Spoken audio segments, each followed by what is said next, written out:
Assalamualaikum warahmatullahi wabarakatuh. Perkenalkan, nama saya Ulia Sari, NIM 2020-12041 dari kelas akuntansi 3A. Di sini saya akan mempresentasikan tentang komunikasi. Sebelum kita memasuki ke materi komunikasi lisan, ada baiknya kita mengetahui apa yang dimaksud dengan bahasa. Bahasa adalah sistem simbol yang paling banyak digunakan di dalam komunikasi antar manusia sehari-hari. Oleh karena itu, keterampilan komunikasi lisan meliputi berbicara dan mendengar, dan komunikasi tulisan meliputi menulis dan membaca sangatlah penting. Keempat, kegiatan komunikasi tersebut membutuhkan keterampilan tertentu yang tidak semua orang bisa melakukannya. Pokok bahasan ini mempelajari berbagai prinsip, teori, permasalahan, faktor-faktor tertentu, dan kiat-kiat tertentu tentang keempat keterampilan dasar komunikasi tertentu.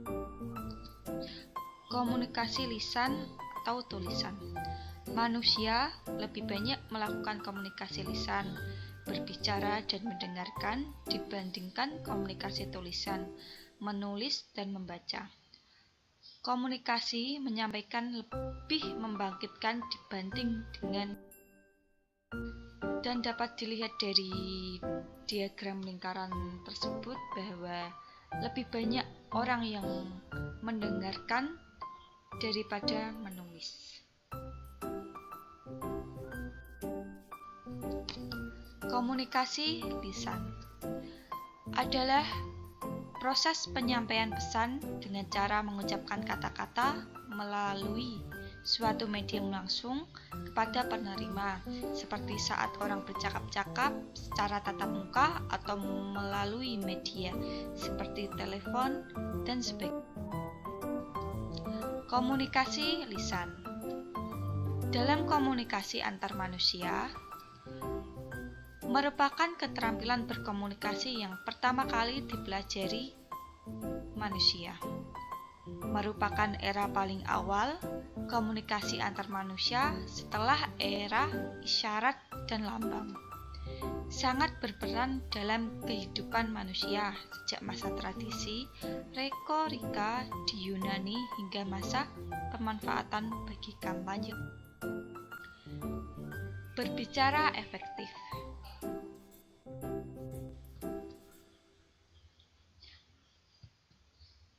Berbicara efektif. Pembicara harus dapat didengar dan dipahami dengan baik dan benar maknanya. Oleh penerima, melatih berbicara sering sulit karena 1. Manusia tidak memiliki alat khusus untuk berbicara yang bisa dilatih secara fisik. 2. Kata-kata yang dilontarkan langsung hilang di udara.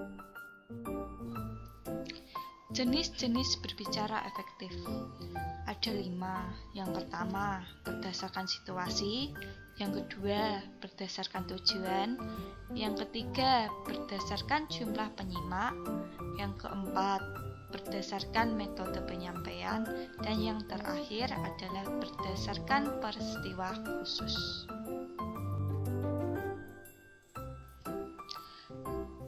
Yang pertama, berdasarkan situasi. Memiliki 2 macam, yaitu berbicara informal dan berbicara formal. Berbicara informal merupakan tukar pengalaman, percakapan, menyampaikan berita, menyampaikan pengumuman, bertelepon, dan sebagainya. Yang kedua, berbicara formal meliputi perencanaan dan penilaian, ceramah, interview, prosedur pramerenter. Berdasarkan tujuan ada 5. Yang pertama, berbicara menghibur, menginformasikan, menstimulasi, meyakinkan. Berdasarkan jumlah penyimak. Yang pertama, berbicara antar pribadi atau 4 mata. Yang kedua, berbicara dalam kelompok kecil. Dan yang terakhir adalah berbicara dalam kelompok besar atau berdasarkan peristiwa khusus. Yang pertama, pidato presentasi, penyambutan, pidato perpisahan, dan berisi kata-kata perpisahan. Terakhir adalah berdasarkan metode penyampaian. Penyampaian secara mendadak impromptu tanpa rencana harus berbicara di depan suatu forum, mungkin karena menggantikan pembicara yang tidak datang atau karena alasan lain. Yang kedua, penyampaian berdasarkan catatan kecil. Yang ketiga, penyampaian berdasarkan hafalan. Ada naskah, tapi sudah dihafalkan sehingga pada saat pembicara tidak membacanya. Dan yang terakhir, menyampaikan berdasarkan naskah, yaitu berbicara dengan cara membaca naskah. Mengembangkan keterampilan. Berbicara memerlukan keterampilan khusus, terutama yang pertama, mengkode materi ke dalam kata-kata lisan. Yang kedua, menyampaikan dengan benar dan sesuai. Dan yang terakhir, mengembangkan empati terhadap pendengar.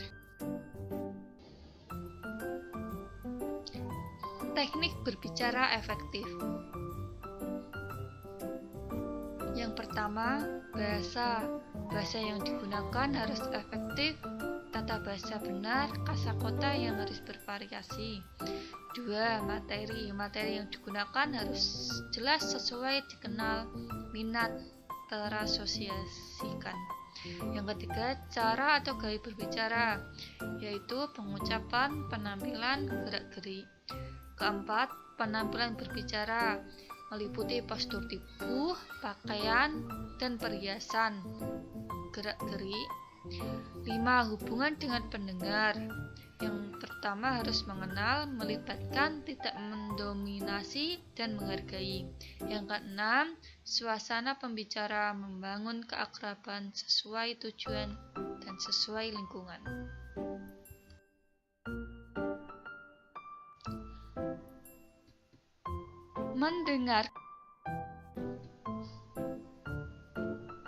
Mendengarkan melibatkan 4 unsur. Yang pertama, mendengarkan harus menerima rangsangan pendengaran. Yang kedua, perhatian, memperhatikan rangsangan tertentu, mengabaikan rangsangan lainnya. Yang tiga, memahami, yaitu pemberian makna pada yang didengar. Keempat, mengingatkan, menyampaikan informasi untuk Jenis-jenis mendengarkan. Yang pertama, mendengarkan yang menyenangkan. Ketika bercakap-cakap, bercanda, mendengarkan hiburan di radio dan nonton TV.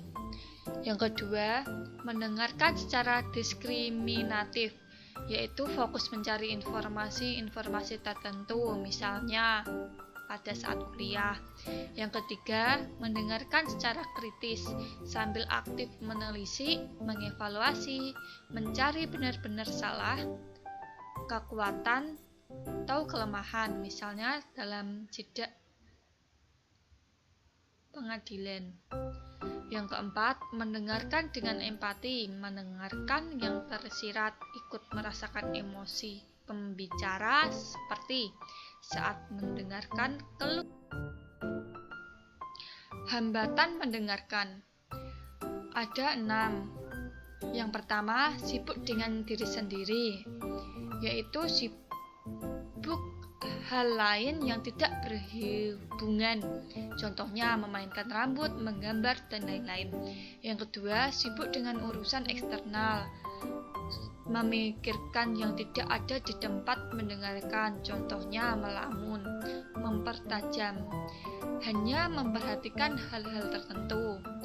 Yang keempat, asimilasi, merekonstruksi yang didengar sesuai sikap, prasangka, kebutuhan, dan nilai-nilai sendiri. Yang kelima, faktor kawan atau lawan, mendistorsi pesan karena sikap kepada pembicara. Dan yang terakhir, mendengarkan yang diharapkan, mengasosiasikan yang didengar dengan sikap yang sudah mengefektifkan mendengarkan. Yang pertama, mendengarkan partisipasi dan pasif. Yang kedua, mendengarkan secara empatik dan objektif. Yang ketiga, mendengarkan tanpa nilai dan mendengarkan secara kritis. Dan yang terakhir, mendengarkan secara dangkal dan sekian presentasi dari saya. Mohon maaf ada salah kata atau pengucapan kata yang tidak sesuai.